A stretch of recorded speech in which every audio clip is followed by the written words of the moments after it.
Capítulo 1.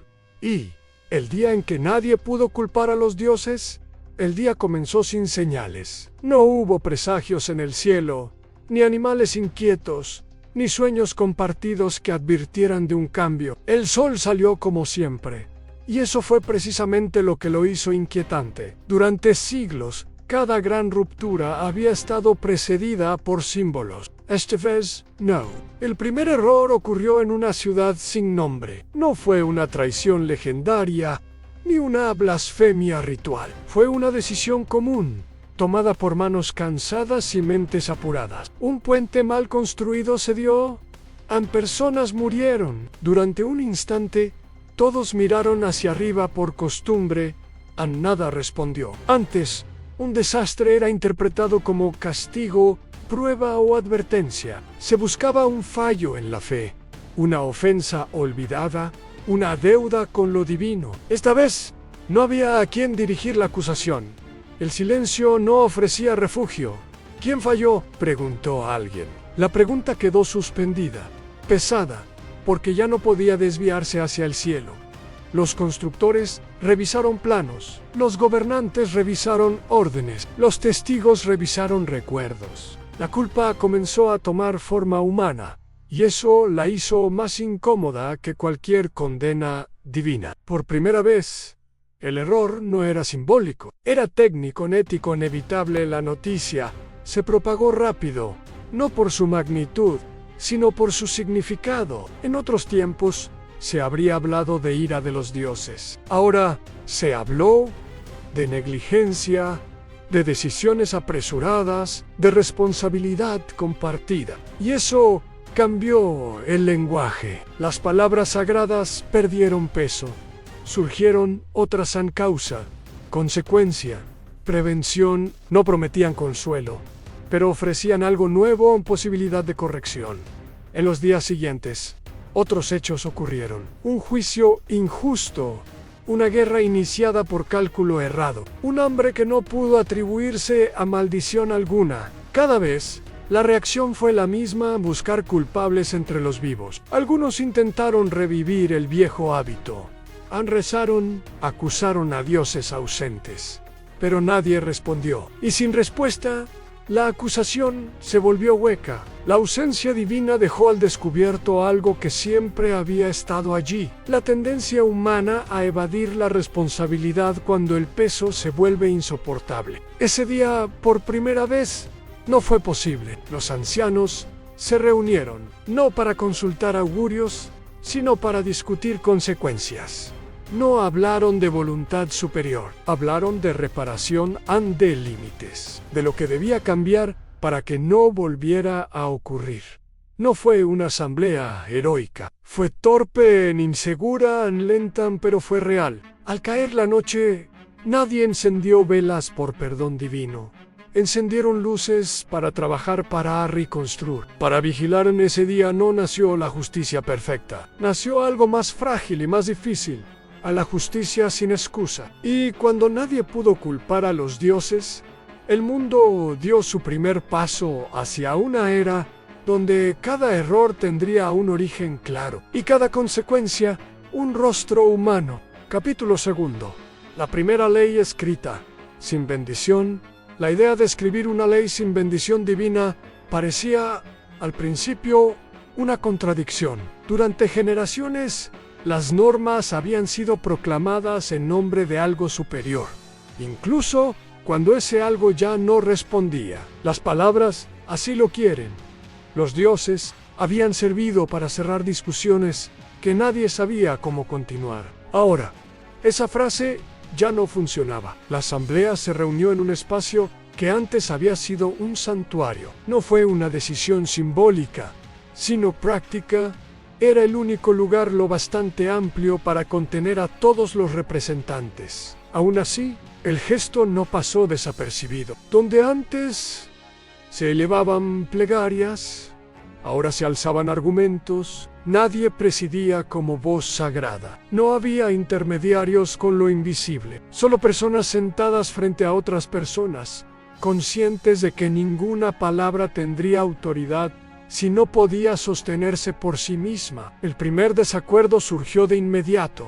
Una ley debe ser firme, dijo uno anciano, será ignorada. Una ley debe poder cambiar, respondió otro. Si no, se convertirá en otra forma de tiranía. Antes, ese conflicto se habría resuelto citando una tradición divina. Esta vez, no había cita posible. El debate se volvió incómodo, porque cada postura revelaba intereses humanos, nuverdagis eternaus. Eso lo hizo honesto. La discusión duró días. No se habló de castigos ejemplares ni de recompensas sagradas. Se habló de límites, de que debía considerarse daño, de quién tenía derecho a decidir sobre otros y hasta dónde. Por primera vez, alguien preguntó en voz alta, ¿y si nos equivocamos? Nadie respondió de inmediato, porque la respuesta era evidente. Se equivocarán. Y esa certeza cambió la forma de escribir cada línea. La ley no prometió justicia absoluta. Prometió revisión, no afirmó ser correcta para siempre. Admitió su carácter temporal. Eso la hizo débil a los ojos de algunos, y más real para todos. No hubo ceremonia al concluirla. No se selló con sangre ni con fuego. Se leyó en silencio. No buscaba aprobación divina, buscaba comprensión colectiva. Al publicars, muchos quedaron decepcionados. Esperaban una voz firme que les dijera que estaba bien y que estaba mal, sin margen de duda. En su lugar, recibieron un texto que exigía interpretación y responsabilidad. Esto nos obliga a pensar, murmuró alguien. Antes no era así, y tenía razón. La primera vez que la ley fue aplicada, no trajo consuelo. Un culpable fue juzgado, no como instrumento del destino, sino como autor de un acto concreto. No hubo condena eterna, hubo consecuencia proporcional, discutida, imperfecta. Algunos la consideraron insuficiente, otros excesiva. Nadie pudo decir que era voluntad divina. Eso marcó un antes y un después. La ley ya no protegía a quienes la escribían detrás de un nombre sagrado. Cada norma reflejaba las decisiones de quienes la habían acordado y por lo tanto, también sus errores. Aquella noche, al cerrar la asamblea, alguien dijo algo que quedó grabado sin necesidad de inscripción. Antes obedecíamos por miedo a los dioses. Ahora tendremos que obedecer porque aceptamos las consecuencias. No fue una victoria, fue una carga aceptada. Así nació la primera ley escrita sin bendición, no como un acto de desafío, sino como una admisión silenciosa en que vivir sin dioses no elimina la necesidad de orden, pero sí elimina la excusa de no haberlo pensado. Capítulo 3. El crimen que no tuvo castigo divino. El crimen no fue excepcional. Eso fue lo que lo volvió insoportable. No hubo sacrilegio, ni desafío abierto al orden antiguo, ni gesto simbólico dirigido a los dioses ausentes. Fue un acto simple, ejecutado en la oscuridad por alguien que sabía exactamente lo que hacía. Una vida fue arrebatada. Nada antes. Un hecho así habría sido envuelto en significado. Se habría hablado de ira divina, di destino torcido, de una prueba impuesta desde lo alto. Esta vez, no hubo relato que lo elevara por encima de su crudeza. Una persona había matado a otra, y no había castigo divino que cayera después. A la comunidad esperó, no por justicia humana, sino por costumbre. Algunos miraron el cielo durante días, como si la demora fuera parte del ritual. Otros encendieron fuegos antiguos, repitieron palabras heredadas sin convicción. Nada ocurrió. El silencio no fue dramático, fue absoluto. Cuando el culpable fue encontrado, no se proclamó su condena en nombre de ningún dios. Fue llevado ante otros mortales, personas que no tenían autoridad eterna ni promesa de infalibilidad. Eso hizo que el juicio comenzara con una pregunta que antes nunca se habría formulado. ¿Qué hacemos ahora? El acusado no imploró perdón divino. Miró a quienes lo juzgaban y entendió algo nuevo. No enfrentaba una fuerza superior, sino a aquellos a quienes había dañado indirectamente con su acto. La culpa no descendía del cielo, se reflejaba en los rostros. Las discusiones fueron duras. Algunos exigían castigo severo, temiendo que la ausencia de sanción divina abriera la puerta al caos. Otros pedían contención, conscientes de que una violencia respondida solo con violencia no creaba orden, sino repetición. Antes, una profecía habría inclinado la balanza. Ahora, solo había argumentos. La sentencia no fue unánime. Tampoco fue celebrada. Fue aceptada con la incomodidad de saber que no satisfacía a nadie por completo.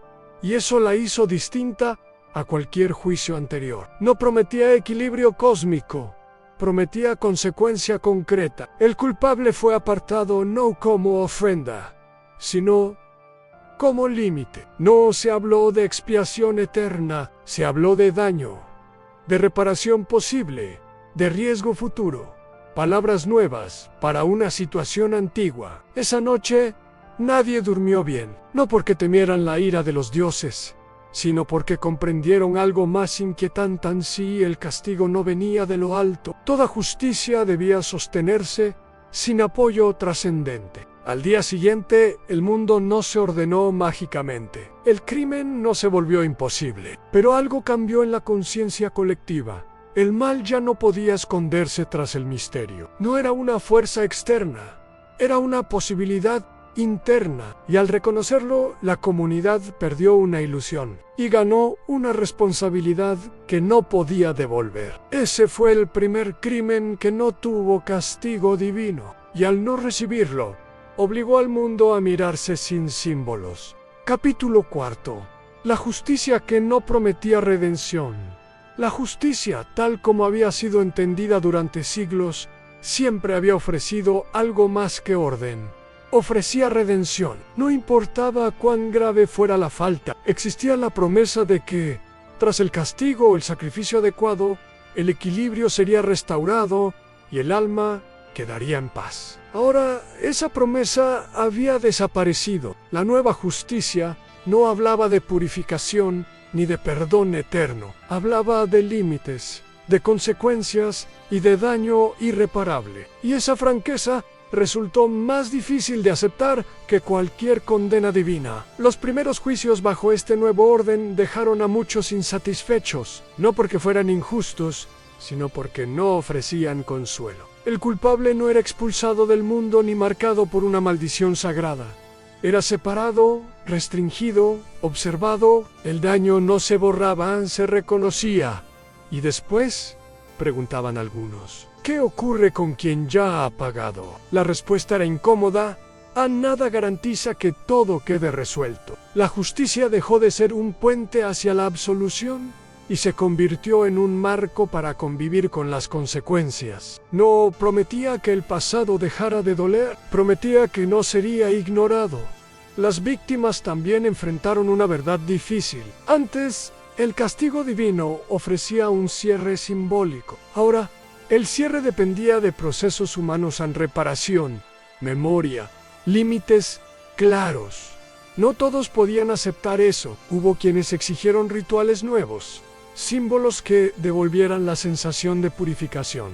Pero cada intento fracasó. Sin fe compartida, el símbolo se vaciaba. La justicia, entonces, se volvió práctica, manos solemn más exhaustiva. Cada decisión requería evaluación constante. Cada sentencia podía revisarse. Eso la hizo vulnerable a la crítica y más responsable de sus errores. Por primera vez, quienes juzgaban sabían que también serían juzgados, no por dioses, sino por otros mortales presentes u futurus. La justicia ya no era un acto final, era un proceso expuesto. Con el tiempo, algo inesperado ocurrió.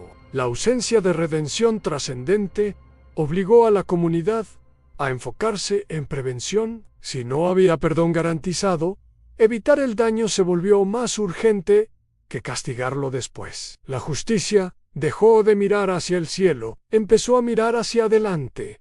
No todos aceptaron este cambio. Algunos abandonaron las comunidades, buscando lugares donde aún se prometiera absolución total. Otros permanecieron, no por convicción plena, sino porque comprendieron que una justicia imperfecta, pero revisable, era preferible a una perfecta e inapelable. Así nació una forma de justicia que no prometía redención, no porque negara el perdón, sino porque dejó de ofrecerlo como derecho automático. En su lugar, ofreció algo más frágil y más honesto, la posibilidad de seguir viviendo con conciencia del daño sin ocultarlo tras palabras sagradas. Y en esa aceptación, el mundo dio otro paso difícil, pero irreversible. Capítulo 5. El error que dividió a los mortales. El error no fue cometido por un solo individuo. Eso habría sido más fácil de aceptar. Fue una decisión colectiva, tomada con buena intención, respaldada por la mayoría y defendida con argumentos que parecían razonables en su momento. Precisamente por eso, cuando mostró sus consecuencias, nadie pudo señalar a un culpable claro. La ley recién escrita fue aplicada con rigor. Demasiado rigor, no por crueldad, sino por miedo. Miedo a que la ausencia de castigo divino fuera interpretada como debilidad. Miedo a que la justicia humana no fuera suficiente para contener el caos. El resultado fue una sentencia que protegía el orden y quebraba la confianza. Algunos quedaron a salvo, otros fueron sacrificados en nombre de la estabilidad, no como ofrenda a los dioses, sino como cálculo frío. El daño fue legal y por eso más difícil de cuestionar. Cuando las consecuencias se hicieron visibles, la comunidad se dividió. Unos defendían la decisión, argumentaban que sin firmeza el mundo caería en desorden, que la seguridad colectiva justificaba medidas duras. No hablaban de maldad, hablaban de necesidad.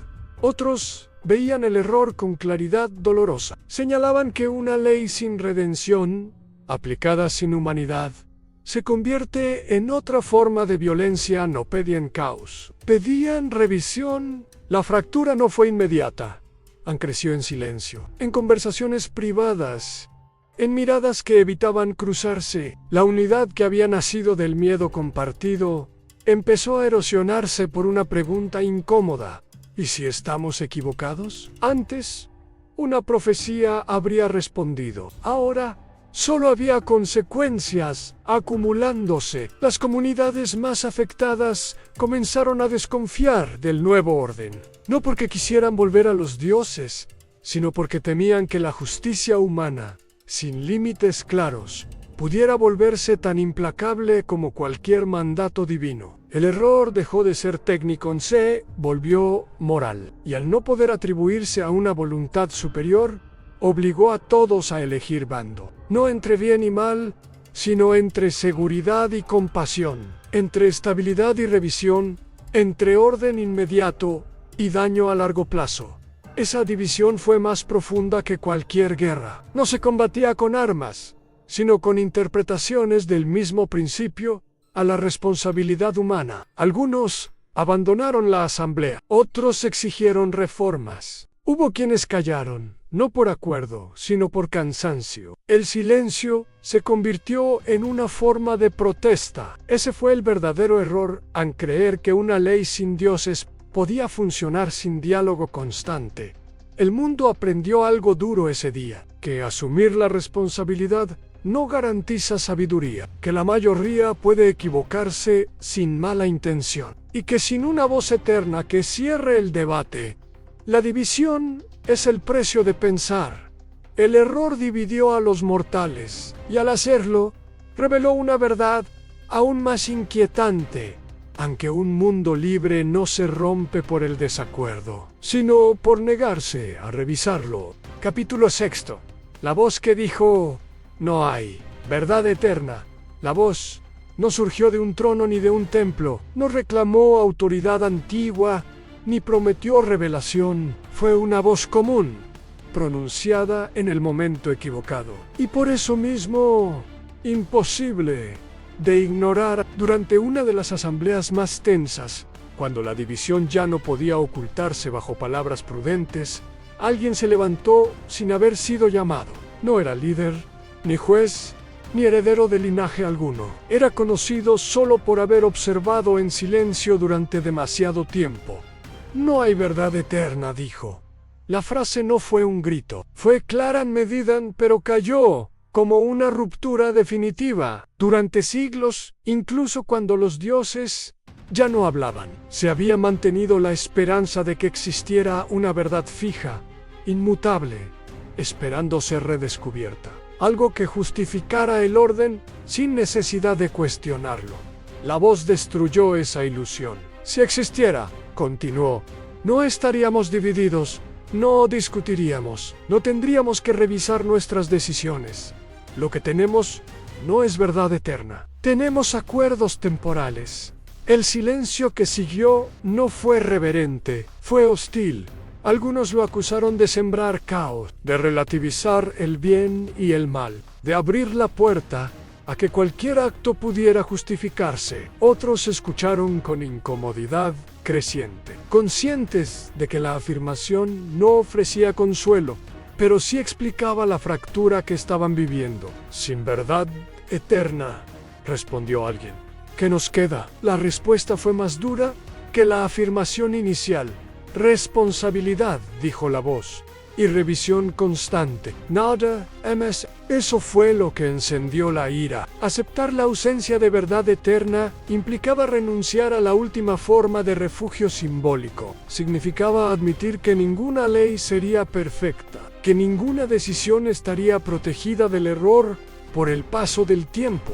Muchos se levantaron y abandonaron la asamblea, no por desacuerdo intelectual, sino por agotamiento moral. Vivir sin dioses ya había sido difícil. Vivir sin una verdad definitiva parecía insoportable, pero la voz no buscaba convencer.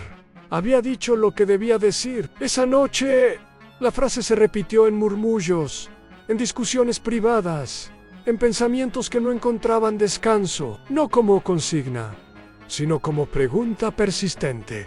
Si no hay verdad eterna, ¿cómo se decide? La respuesta no llegó de inmediato, y esa ausencia fue, en sí misma, una enseñanza. El mundo no ofrecía soluciones finales, solo procesos, pruebas en correcciones. La voz no se volvió líder, no fue seguida ni silenciada del todo. Se convirtió en referencia incómoda, citada cuando las decisiones fallaban y olvidada cuando parecían funcionar. Y eso fue suficiente, porque al negar la verdad eterna, no negó el sentido, negó la excusa de dejar de pensar. El mundo dio otro paso, no hacia la certeza, sino hacia la madurez incómoda. Capítulo 7. El juicio sin jueces sagrados. El juicio comenzó sin ritual. No hubo invocaciones, ni símbolos antiguos, ni palabras heredadas para dar solemnidad al acto, solo un espacio abierto, delimitado por la presencia de quienes habían decidido no apartar la mirada. Por primera vez, un juicio no se celebraba para satisfacer una ley, ni para apaciguar una divinidad ausente. Se celebraba porque era necesario. Los acusados no se arrodillaron, no tenían a quien suplicar. Los jueces no se elevaron sobre un estrado sagrado, se sentaron al mismo nivel que todos los demás, conscientes de que ninguna autoridad superior respaldaba sus decisiones. Eso los hizo vulnerables. Cada palabra debía sostenerse sin eco trascendente. Cada argumento debía resistir la mirada directa de quienes serían afectados por el veredicto. El juicio dejó de ser un acto de imposición y se convirtió en una exposición pública del razonamiento humano. Las acusaciones fueron claras. No se habló de pecado, sino de daño. No se mencionó destino, sino decisiones concretas. Cada acción fue analizada por su impacto, no por su simbolismo. Algunos exigieron castigos ejemplares. Temían que sin jueces sagrados, la justicia se diluyera en compasión excesiva. Otros defendieron límites estrictos a la autoridad del tribunal, recordando el error que ya había dividido a los mortales. El juicio no avanzó con rapidez. Cada paso era discutido, cada norma aplicada era cuestionada. El proceso mismo se volvió objeto de debate. Eso lo hizo incómodo y auténtico. Los jueces sabían que no serían protegidos por el tiempo. Si se equivocaban, su error no se convertiría en ley eterna. Sería recordado como una decisión fallida, atribuida a nombres concretos. Esa conciencia cambió el tono del juicio. El veredicto, cuando llegó, no fue pronunciado como sentencia final. Fue leído como conclusión provisional, abierta a revisión futura. No prometía cerrar la herida, prometía contenerla. A nadie aplaudió. Nadie celebró. Algunos lloraron no por alivio, sino por cansancio. El juicio sin jueces sagrados no devolvió la armonía. Devolvió algo más frágil, la confianza condicionada. Confianza en que el proceso podía ser revisado. Confianza en que el poder no estaba oculto tras símbolos intocables. Confianza en que equivocarse no sería una blasfemia, sino una responsabilidad asumida. Al final, alguien preguntó en voz baja, ¿y si fallamos otra vez? Nadie respondió con certeza, pero nadie desvió la mirada. Y eso, por primera vez, fue suficiente. Capítulo 8. La multitud que decidió la decisión no fue tomada en una cámara cerrada. Tampoco fue impuesta por una voz singular. Esta vez, decidió la multitud. No como una masa furiosa, ni como un cuerpo perfectamente unido, sino como un conjunto de individuos obligados a asumir que su presencia implicaba responsabilidad. El juicio sin jueces sagrados había dejado claro, algo en delegar ya no era posible. La asamblea se abrió más allá de los representantes. Se invitó a quienes serían afectados por la decisión, no para escuchar una verdad revelada, sino para participar del peso an. Eso cambió todo. Las voces fueron muchas y desiguales. Algunas temblaban, otras gritaban. Hubo palabras torpes y razonamientos brillantes. La ausencia de una autoridad superior no produjo caos inmediato. Produjo lentitud, y la lentitud fue un shock.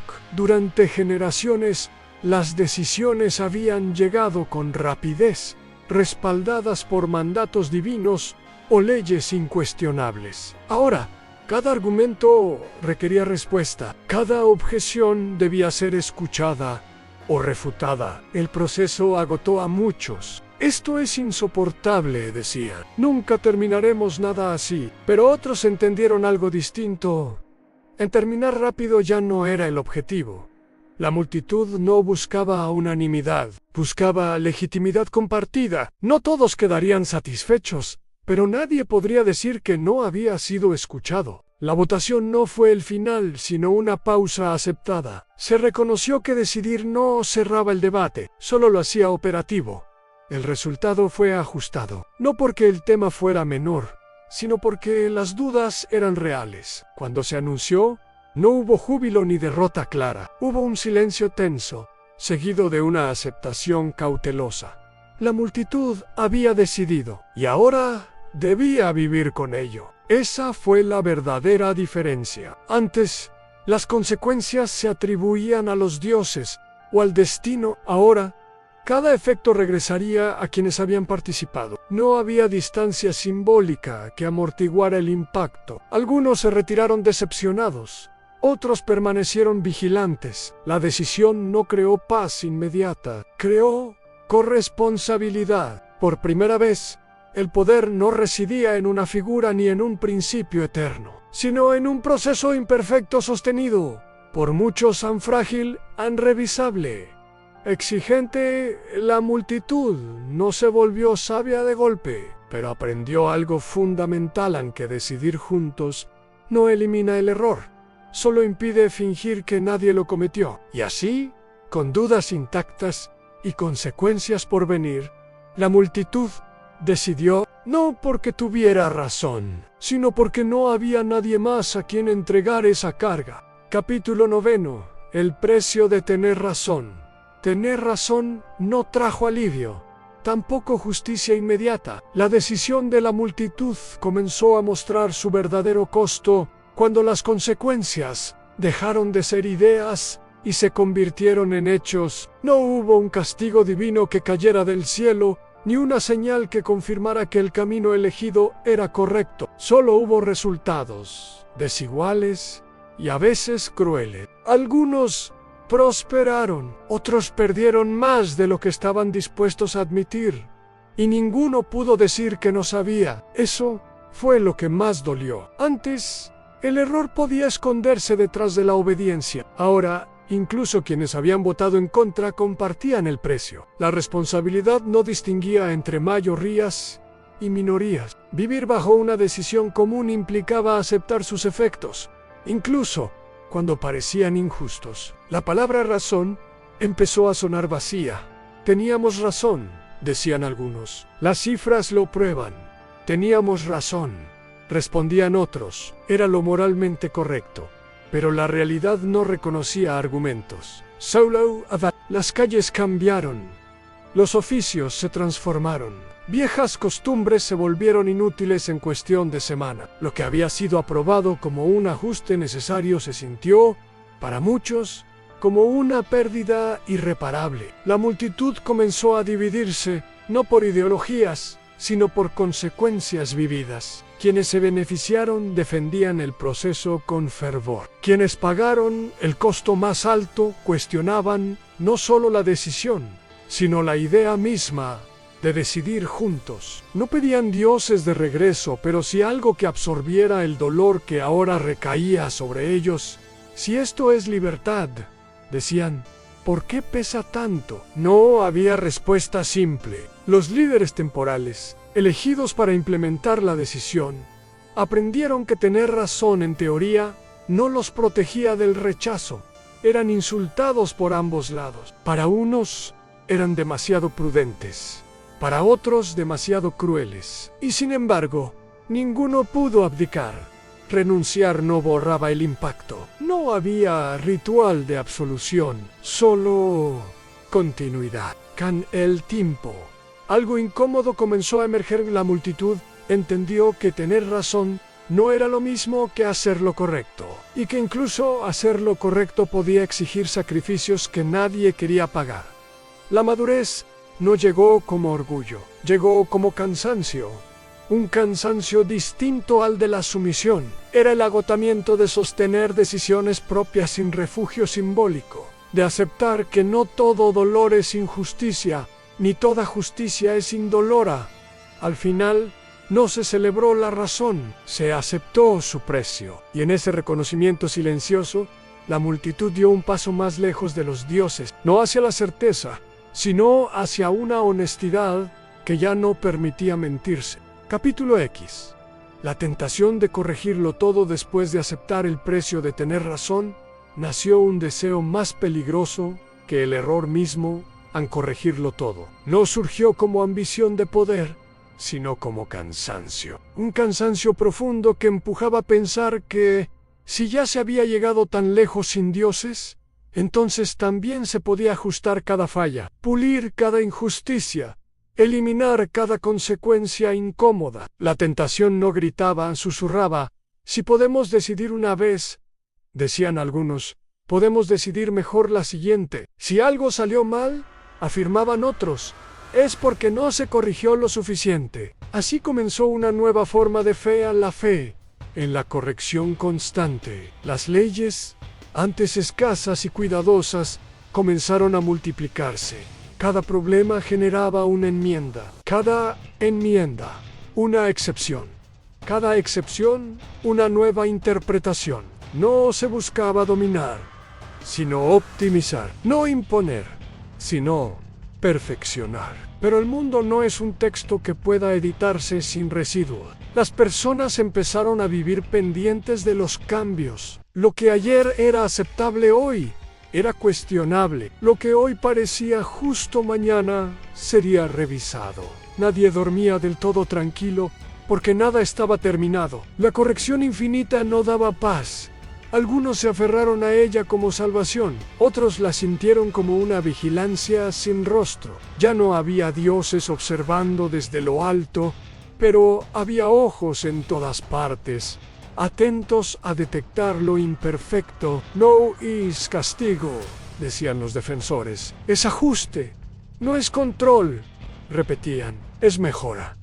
Sin embargo, el miedo regresó, disfrazado de responsabilidad. La multitud empezó a fragmentarse de nuevo, no entre quienes tenían razón y quienes no, sino entre quienes aceptaban la imperfección y quienes no podían tolerarla. Para estos últimos, cada error era una amenaza al sistema entero. Y entonces apareció la pregunta que nadie quería formular en voz alta.